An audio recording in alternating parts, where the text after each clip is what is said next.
दोस्तों, किसी ने कितनी सही बात कही है कि दूसरों की समस्याओं का आनंद लेना बंद कर दीजिए, वरना ईश्वर आपको वही गिफ्ट कर देंगे।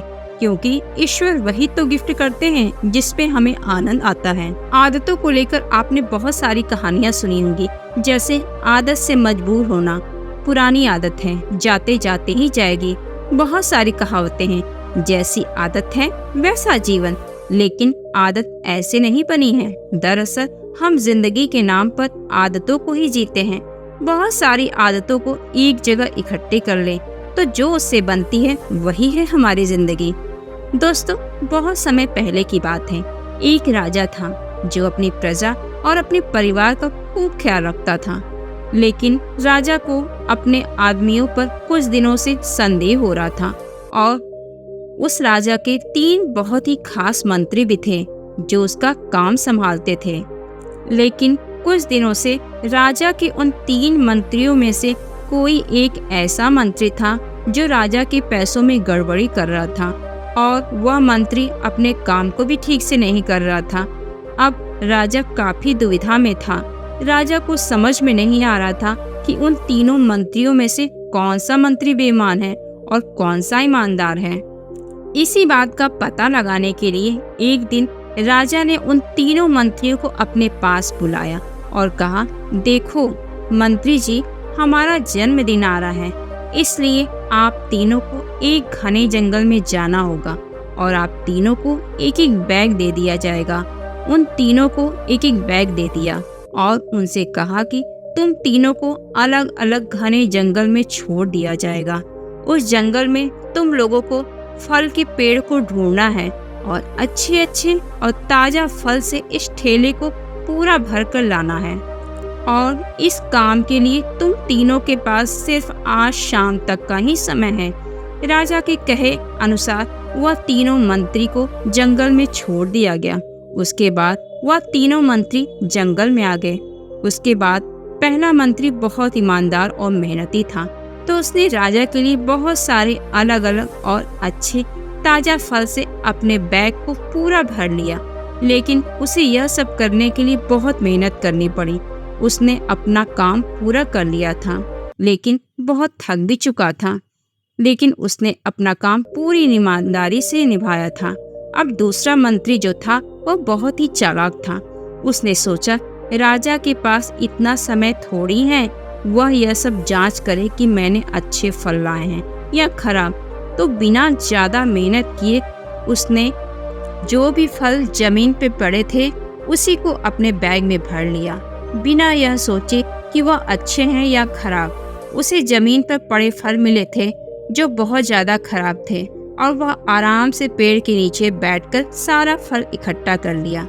अब तीसरा मंत्री जो था वह बहुत ही ज्यादा बेईमान और आलसी था। उसने सोचा कि राजा सिर्फ बैग के अंदर भरा हुआ फल ही देखेगा, वह यह नहीं देखेगा कि बैग के अंदर क्या है, कितनी चीजें अच्छी है और कितनी खराब। तो उस तीसरे मंत्री ने बिना कुछ सोचे समझे अपने बैग को सूखे पत्तों और कुछ छोटे छोटे पत्थरों से अपने बैग को भर लिया और वह भी पेड़ के नीचे बैठ गया और शाम होने का इंतजार करने लगा। राजा के कहे मुताबिक समय समाप्त हो चुका था, शाम भी हो चुकी थी। अब वह तीनों मंत्री भी एक साथ अपने अपने फल के साथ राजा के महल में वापस आ गए। राजा ने देखा कि वह तीनों मंत्री जंगल से वापस आ गए हैं, तो राजा ने उन तीनों मंत्रियों के बैग को खोलकर देखा नहीं कि उसके अंदर क्या क्या है, और उसने उन तीनों मंत्रियों को अलग अलग जेल में 1 महीने के लिए कैद कर दिया। राजा ने सिपाहियों को यह आदेश दिया कि इन तीनों को 1 महीने तक खाना नहीं दिया जाएगा और यह तीनों भी 1 महीने तक वही फल खाएंगे जो इन तीनों ने जंगल से अपने बैग में भर कर लाए हैं। और उन तीनों मंत्री को राजा ने जेल में कैद कर दिया। तो जो पहला मंत्री था जिसने अपने बैग में अच्छे और ताजा अलग अलग फल रखे थे, उसने जेल में 1 महीना आराम से गुजार दिया और अच्छे फल खाते हुए खुद को स्वस्थ भी कर लिया। उसके बाद जो दूसरा मंत्री था जिसने बेकार और खराब फल अपने बैग में रखे थे, उसे वही बेकार और खराब फल 1 महीने तक खाने पड़े और वह उस जेल में ज़्यादा दिनों तक नहीं टिक पाया और बाद में वह खराब फल खाने की वजह से बीमार पड़ गया और उसकी तबीयत भी खराब हो गई। इसके बाद जो तीसरा मंत्री था, जो बहुत ही बेईमान और आलसी था, जिसने अपने बैग में सिर्फ सूखे पत्ते और कुछ छोटे छोटे पत्थर भरे थे, क्योंकि उसके बैग में खाने के लिए कुछ सूखे पत्ते और छोटे छोटे पत्थर ही थे, तो वह 1 महीने तक आखिर खाता क्या। तभी उसे अपनी बेईमानी और आलस पे पछतावा होने लगा और सोचा कि मैंने भी थोड़ी मेहनत कर ली होती और अपने बैग में फल रख लिए होते तो आज मेरा भी यह हाल नहीं हुआ होता। कारण उसका आलस्य था और बिना कुछ खाए हुए मंत्री जेल में 2 दिन के बाद ही भूखा मर गया। दोस्तों, इस कहानी से हमें यह सीख मिलती है कि हम जो आलस्य और बेईमानी करते हैं, बेईमानी मतलब अपने ही काम में अपना कुछ नहीं करना, अपना मन नहीं लगाना और खाली बैठे रहना, तो उससे आज तो हमें कोई फर्क नहीं पड़ता। आज तो हम अपने काम में आलस करके आराम कर लेते हैं, लेकिन कल भविष्य में कुछ दिन के बाद हमें उस पर पछतावा होता है।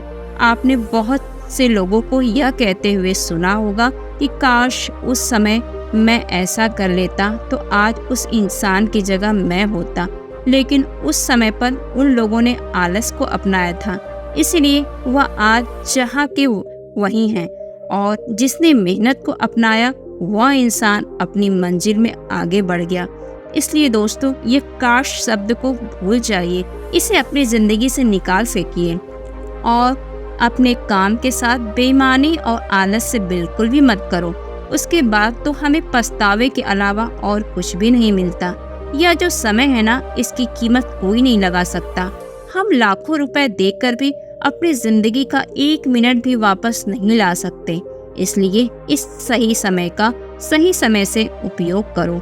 समय की एक अच्छी बात है कि हम उन्हें किन चीज़ों में गुजारते हैं यह हमारे हाथ में होता है, और बुरी बात यह है कि समय गुजर जाता है और सभी के पास दिन में 24 घंटे होते हैं, गरीब के पास भी और अमीर के पास भी। बस यह हमारे हाथ में है कि हम उस समय से क्या नया कर सकते हैं। तो अपने एक एक पल का हिसाब रखो कि हम उन्हें किन चीज़ों में गुजार रहे हैं। इसी के साथ उम्मीद है कि आपको आज की कहानी पसंद आई होगी। तो अगर आपको आज की कहानी पसंद आई हो तो ये कहानी उस इंसान को शेयर करें जिससे यह कहानी सुनने की ज़रूरत है।